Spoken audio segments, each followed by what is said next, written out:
շատ լավ է, որ պարոն Վարդանյան վերադարձավ, ես պիտի ասեմ, որ կենտրոնական ընտրական հանձնաժողովը անկախության դեֆիցիտ չունի, կենտրոնական ընտրական հանձնաժողովը անկախ է առավել քան երբևէ, ու սա ես չեմ ասում, սա ասում է այն փաստը, որ 3.5 տարի ներկայիս գումարման կենտրոնական ընտրական հանձնաժողովը գործում է 3.5 տարի, 10-ից ավել ընտրություններ ենք անցկացրել, այդում Երևանի ավագանու ընտրությունները եւ չի բողոքարկվել, այն որ սահմանադրական դատարան դիմելը դա նաեւ ցանկացած քաղաքական ուժի նաև քաղաքական դիվիդենդ ստանալու միջոց է, դա հասկանալի է, բայց պետք չի, ինչպես պարոն Սմբատյանն ասում, ինստիտուտին հարվածել, որովհետև դա ձեր շահերից չի, որովհետև այդ նույն կենտրոնական ընտրական հանձնաժողովի անցկացած ընտրություններով ընդդիմությունը, ասենք օրինակ, չգիտեմ, ասում էր Գյումրիում հաղթեց, մյուս տեղում հաղթել է, եւ այո, որքան Հայաստանի Հանրապետության քաղաքացին ձայն կտա քաղաքական ուժերին, կենտրոնական ընտրական հանձնաժողովը անկախ ապահովելու է, որպեսզի մեր քաղաքացու կամքը ամրագրվի եւ այս վարույթը, որի ընթացքում առանց փաստերի, ուղղակի բոլորը տեսագրված է, մեր ըստ էության կյանքն է նույնիսկ on-line ռեժիմում 2005 տեղամասում ընտրություններ անցկացվել են, ամեն ինչ կա, կարելի է գալ, կանգնել սահմանադրական դատարանում եւ ասել մասսայական կեղծիքներ, լավ,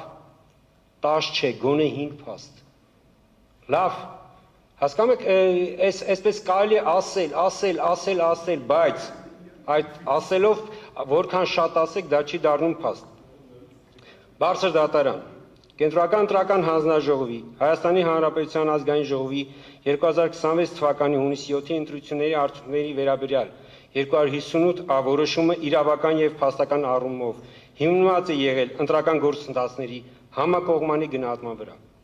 Իր որոշմամբ Կենտրոնական ընտրական հանձնաժողովը անդրադարձել է թե ընտրական գործընթացների ընդհանուր միջավայրի վերաբերող պնդումներին,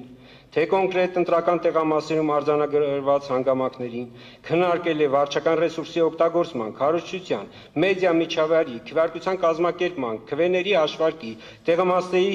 տեղամասային գրանցամատյաններում կատարված գրառումների, վերահաշվարկների բողոքների հետ կապված հարցերը։ ԿԸՆ արձանագրել է, որ դիմումներն ու բողոքները քննվել են իրավասու մարմինների կողմից, տրվել են պատասխաններ, իսկ անհրաժեշտ դեպքերում իրականացվել են վերահաշվարկներ, շտկումներ կամ այլ իրավական գործողություններ։ Հրապարակայնությունը ապահովելու նպատակով ԿԸ կայքում հրապարակվել են տեղամասային արձանագրությունների սկանավորված քաղվածքները, ընտրողների ստորագրված ցուցակները եւ տեխնիկական սարքավորումներից ստացված տվյալները, ընդհանուր առմամբ վերահաշվարկի դիմումների հիման վրա, ինչպես նաեւ հանձնաժողովի նախաձեռնությամբ Կենտրոնական ընտրական հանձնաժողովի պահանջով նաեւ վերահաշվարկվել է 637 ընտրական տեղամասի արդյունքներ, որպեսզի փարատվեն ստացված դիմումներով արտացոլված բոլոր մտահոգությունները։ Կենտրոնական ընտրական հանձնաժողովը եզրահանգել է, որ դիմումներում ներկայացված պնդումներով չի հավաստում այնպիսի խախտումների արկայություն, որոնք կարող էին ազդել ընտրությունների ընդհանուր արդյունքների վրա։ Միաժամանակ այն տեղամասերում, որտեղ առկա են եղել բավարար հիմքեր կասկածի տակ դնելու քվեարկության արդյունքների արժանահավատությունը, արդյունքները ճանաչվել են անվավեր։ Պարոն Նովակիմյան, մնաց 5 րոպե խոսքի ավարտին։ Թիվ 12-13 ընտրական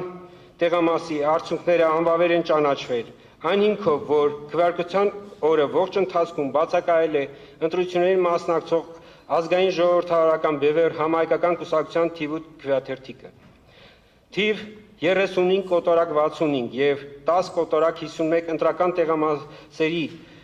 արդյունքները անվավեր են ճանաչվել Կենտրոնական ընտրական հանձնաժողովի նախաձեռնությամբ։ Թիվ 35-65 ընտրական տեղամասի դեպքում գրանցամատյանում արձանագրվել էր, որ ժամը 20:00-ից հետո ընտրական տեղամասի դուռը փակված չի եղել, եւ քվեարկությունը ավարտվել է միայն 23:38-ին։ Նույնաբնույթ իրավիճակ է արձանագրվել նաեւ 10 կոտորակ 51 տեղամասում, որտեղ քվեարկությունը ավարտվել է միայն 21:22-ին։ Այստեղ գրավոր տարբերակում մի փոքր քանոր ժամկետը չի վարել, ես ուղղակի անցնեմ առաջ, այնտեղ հիմնավորումն էր 40.1 հոդվածի կենտրոնական ընտրական հանձնաժողովի լիազորությունների իրացման։ Արդյունքները անվավեր ճանաչելու իրավական հետևանքները։ Վերոնշյալ 3 ընտրական տեղամասի արդյունքները անվավեր ճանաչումը ինքնին կասկածի տակ չի դնում ընտրությունների վերջնական արդյունքները։ Հակառակը, այն ցույց է տալիս, որ ընտրական վարչահայությունը առանձնացրել է կոնկրետ խնդրահարույց տեղամասերը, չեզոքացրել դրանցում տեղի ունեցած ընտրական օրենսդրությանը չհամապատասխանող քվեարկության հնարավոր ազդեցությունը վերջնական արդյունքների վրա։ Այդ առանձին դրվագները չի տարածել այն տեղամասերի վրա, որտեղ նման իրավական հիմքեր չեն արձանագրվել։ Համավեր ճանաչված 3 ընտրական տեղամասերի արդյունքները չեն ներառվել քաղաքական ուժերի օգտին տրված ձայների հաշվարկում։ Դրանք օրենքի ուժով արտացոլվել են որպես անճշտություններ։ Հետևաբար, այդ տեղամասի արդյունքների անվավեր ճանաչումը չի խաթարել ընտրությունների վերջնական արդյունքների իրավաչափությունը, հակառակը այն ապահովել է, որ խնդրահարույց տեղամասերի տվյալները չազդեն ընտրությունների ընդհանուր արդյունքների վավերության վրա։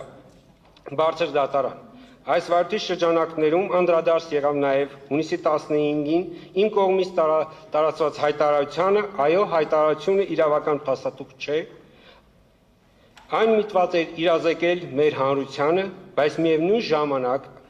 բացահայտում էր այն համոզմունքը, որի հիման վրա կայացվել էր կենտրոնական ընտրական հանձնաժողովի 258-ա որոշումը։ Կենտրոնական ընտրական հանձնաժողովը եզրահանգել էր, որ ընտրությունների նախապատրաստման, քվեարկության, ձայների հաշվարկի և արդյունքների ամփոփման ընթացքում չեն հաստատվել այնպիսի խախտումներ, որոնք կարող էին ազդել համապետական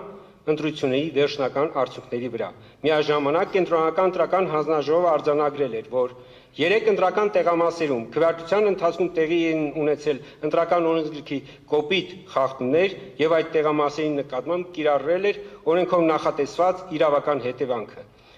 Ընտրական օրենսգրքի 101-րդ հոդվածի կիրառման համար էական է ոչ թե այն, որ խախտումը կարող էր ազդել կոնկրետ ընտրական տեղամասի արդյունքների վրա, այլ այն, թե արդյոք այն կարող էր փոխել ընտրությունների համապետական վերջնական իրավական արդյունքը։ Այդ ազդեցությունը գնահատում է ոչ թե ենթադրությունների, այլ ընտրությունների արդյունքների հաշվարկային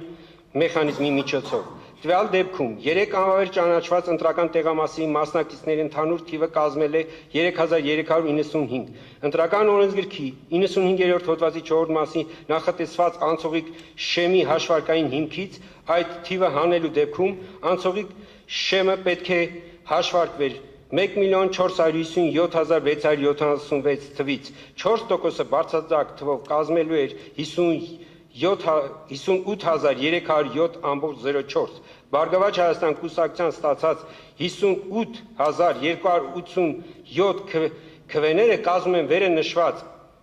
թվի 3.9986 10%-ը, այսինքն Բարգավաճ Հայաստան կուսակցությունը այս դեպքում եւս չէր հաղթահարի 4%-ի շեմը։ Ստացվում է, եթե անվավեր ճանաչված 3 ընտրական տեղամասի արդյունքների ազդեցությունը մեկուսացնում ենք, ընտրությունների իրավական արդյունքները չեն փոխվում, բարձր դատարան։ Ամփոփեք, ավարտում եք, ժամկետը դարացավ։ Ժամկետը դարացավ։ Ես այստեղ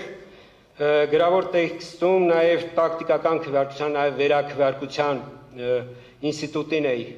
անդրադարձել, ուղղակի ժամանակ չունենալու պատճառով գրավոր եզրափակիչ ելույթը տրամադրենք բարձր դատարան, Ոչ միայն դուք, այլ բոլոր կողմերին կառաջարկեի իրենց եզրափակիչ խոսքերը գրավոր տրամադրել դատարանին։ Բարձր դատարան։ Կենտրոնական ընտրական հանձնաժողովը գործել է իրավաչափ, կենտրոնական ընտրական հանձնաժողովի որոշումը իրավաչափ է։ Կենտրոնական ընտրական հանձնաժողովը խնդրում է սահմանադրական դատարանից մերժել բոլոր դիմումները։ Կենտրոնական ընտրական հանձնաժողովը խնդրում է սահմանադրական դատարանից ուժի մեջ թողել իր 259-ա որոշումը, որովհետև այն համարում է իրավաչափ եւ մի վերջի դիտարկում ըստ էության այս դատավարության ընթացքում մեր հարգելի դիմողները ոչ թե ընտրական համակարգի գործողություններն են կասկածի տակ դնում, այլ գործնականում կասկածի տակ է դրվում մեր ընտրողի կամքը, որը արտահայտված է հունիսի 7-ի քվեարկության արդյունքներով։ Ավարտենք, պարոն Հակիմյան, շնորհակալություն։ Շնորհակալություն, բարձր դատան։ Շնորհակալություն բոլորին, շնորհակալություն հայտնում։